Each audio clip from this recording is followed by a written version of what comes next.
దీంట్లో కొన్ని లోపాలు ఉన్నాయి. అంటే దొంగ ఓట్లను తీసేస్తే లేకపోతే చనిపోయిన వారి ఓట్లను తీసేస్తే మాకు ఎటువంటి అభ్యంతరం లేదని ఆ పార్టీలు ప్రకటిస్తున్నటువంటి పరిస్థితి. అంటే మీకు అనుకూలంగా ఉన్న చోట ఒక రకంగా, అనుకూలంగా లేని చోట ఒక రకంగా. ఎగ్జాంపుల్ బీహార్, వెస్ట్ బెంగాల్ అని చెప్తా ఉన్న పరిస్థితి కనిపిస్తోంది. ఏం చెప్తారు? అయితే నేను ఎస్ఐఆర్ మీద ఉన్న ఈ తప్పుడు ప్రచారం అంతా ఇప్పుడు నేను బహిర్గతం చేస్తా.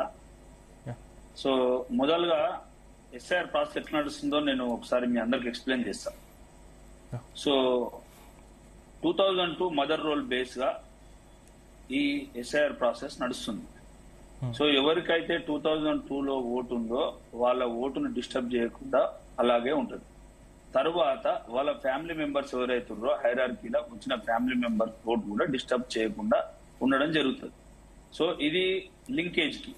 సో ఇది కాకుండా ఇప్పుడు అన్నగారు చెప్పినట్టు, మన పెద్దలందరూ చెప్పినట్టు కూడా చనిపోయిన వారి ఓటు మరియు డబల్ ఓట్స్ ఇవన్నీ డిలీట్ చేసిన తర్వాత ఎప్పుడైతే ఒక ఓటర్ది 2002 మదర్ రోల్ కి లింక్ లేకుండా ఉన్న ఓటు ఏదైతే ఉంటుందో దానికి వాళ్ళు నోటీస్ వేయడం జరుగుతుంది. లేకుంటే ఎక్స్ప్లెనేషన్ ఏమంటారు, మీరు 2002కు మొదలు ఏడురు, మీ తండ్రి గారు ఏడురు, మీ నానమ్మనో మీ నాయననో ఏడురు. సో వాళ్ళ ఓటు ఎక్కడుందో చూసి లింక్ చేస్తారు అంతే. ఇది ఎస్ఐఆర్ అంటే ఏదో ఓట్లు తీసేస్తారు అని ఒక తప్పుడు ప్రచారం ఏదైతే జరుగుతుందో ఇది పచ్చి అబద్ధం. ఎందుకంటే నేను గ్రౌండ్ లో తిరుగుతా కాబట్టి నిన్న మా డీసీ గారు పిలవడం జరిగింది ప్రతి పార్టీని, సిపిఐ, సిపిఎం, టిఆర్ఎస్, బిఆర్ఎస్ లేకుంటే కాంగ్రెస్, ప్రతి లీడర్ ని పిలవడం జరిగింది. ప్రతి బూత్ కి BLA2 అని ప్రతి పార్టీ ఒక ఏజెంట్ కూడా వేసుకోవాలి. వేసుకున్న దానికి మన కమిషనర్, ఇక్కడైతే కమిషనర్ లేకుంటే గ్రామీణ ప్రాంతాల్లో అయితే ఎంఆర్ఓ వాళ్ళకి మన BLA2 నెంబర్ ని లేకుంటే BLA2 కాంటాక్ట్ ని అసైన్ చేస్తే అప్పుడు అక్కడ ఉన్న లోకల్ BLOకు వాళ్ళు అసైన్ అవుతారు. సో అక్కడ ఉన్న BLO తోటి మనం చర్చ చేసుకుని మీకు ఏదైనా అక్కడ నివాసం లేని వాళ్ళు లేకుంటే డబల్ ఓట్స్ ఉండి ఇక్కడ ఇల్లు లేని వాళ్ళు ఎవరైనా ఉంటే డిలీట్ చేయించుకోవచ్చు. ఒకటి దానికి ఫామ్ ఉంటది, పోయి డిలీట్ చేయాలంటే డిలీట్ చేయరు. రెండోది, ఎవరికైతే అబ్జెక్షన్ ఉందనుకోర్రి ఆ పార్టీ, ఇప్పుడు నేను ఒక ఓటు తీయమన్నా మీరు అబ్జెక్షన్ చేయొచ్చు, మీకు ఆ రైట్ ఉంది. సో ప్రతి పార్టీ మెంబర్ BLA2గా అందులో ఉంటాడు కాబట్టి ఎవరైనా అబ్జెక్షన్ చేయొచ్చు. ఏదో బీజేపీ వస్తుంది ఓట్లు తీసేస్తుంది అనే తప్పుడు ప్రచారం ఉందో ఇది మొత్తం అవాస్తవం.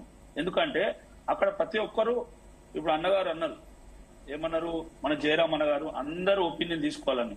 అక్కడ కాన్స్టిట్యూషన్ బేస్ గా ప్రతి పార్టీ నుంచి BLA2 అపాయింట్ అవుతారు. అది చాలా మంది తెలియదు. కాన్స్టిట్యున్సీ వైజ్ గా BLA1 అపాయింట్ అవుతారు. సో మీకు ఏ అబ్జెక్షన్ ఉన్నా you can contact commissioner or higher authorities, RDO or MRO. So ఎప్పుడైతే మీకు ఏదైనా ఓటు తొలగించిందని అనిపించినప్పుడు మీరు కంప్లైంట్ చేయొచ్చు, మీరు ఫామ్ ఫిల్ చేయొచ్చు. సో ఊరికనే ఓటు తీసేయంటే తీయనీకి ఉండదు. First. Second, so 30 days June 15th start అవుతుంది అనుకుంటా ఎస్ఐఆర్. జూన్ 15 తర్వాత 30 days తర్వాత డ్రాఫ్ట్ రోల్ ప్రిపేర్ అవుతుంది. సో డ్రాఫ్ట్ రోల్ ప్రిపేర్ అయిన తర్వాత 30 days you have time for objections. So deletions కానీ అడిషన్స్ కానీ if you have any objection you can rise objection and you can go to your nearest BLO and you can give a complaint. అంతేగాని ఇదేదో BJP చేసుకుంటుంది, ఇష్టం వచ్చినట్టు చేసుకుంటలేదు. ఇది ఒక పద్ధతి ప్రకారం జరుగుతుంది. మొన్న కూడా సుప్రీంకోర్టు చెప్పడం జరిగింది, ఆర్టికల్ 324 ప్రకారం EC has all rights to do SIR. ఇది మొదటిసారి కాదు, 1950లో 1980లో 2000 ప్రతిసారి జరుగుతూనే ఉంది.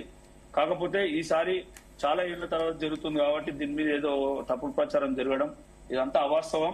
ఖచ్చితంగా ఈసీ కూడా ఇక్కడున్న ప్రభుత్వ అధికారులను కలుపుకొని అన్ని పార్టీలను కలుపుకొని చేసుకుంటుందని అక్కడ వ్యవస్థ అట్లనే ఉంది. అన్ని పార్టీలను కలిపే చేస్తుంది. ఇక్కడ గ్రౌండ్ లో అవగాహన లేని వాళ్ళు కొందరు ఏమనొచ్చు అంటే అన్ని పార్టీలను కలుపుకుంటలేదు అని అనొచ్చు. కాకపోతే ఇక్కడ గ్రౌండ్ లో బూత్ స్థాయిలో తిరిగే ప్రతి కార్యకర్తను కూడా కలవమనే గవర్నమెంట్ అధికారులు అడుగుతున్నారు. ఇక్కడున్న గవర్నమెంట్ అధికారులు కూడా కాంగ్రెస్ అధికారంలో ఉంది కాబట్టి ఏదో బీజేపీ వచ్చి ఓట్లు తీస్తారంటే అట్లా నడవదు అది. ఎందుకంటే అక్కడ ఫామ్ ఫిల్ చేయాలి, మనం ఏమైనా తీయాలన్నా ఓటర్ డిలీషన్ కి ఫామ్ ఉంటుంది, ఏమైనా అబ్జెక్షన్ చేయాలన్నా కూడా చేయొచ్చు. ఇవన్నీ సిస్టమ్ ప్రకారం పోతాయి, ఏదో మనం అనుకున్నంత ఈజీగా కాదు. సో మీరు కొంచెం ఆ డాక్యుమెంటేషన్ చదవండి. 2002 బేస్ ఎందుకు పెట్టారంటే లాస్ట్ ఎస్ఐఆర్ 2000 అయింది కాబట్టి 2002లో మన లింకేజ్ అనేది ఉండాలి, ఓటర్ లింకేజ్.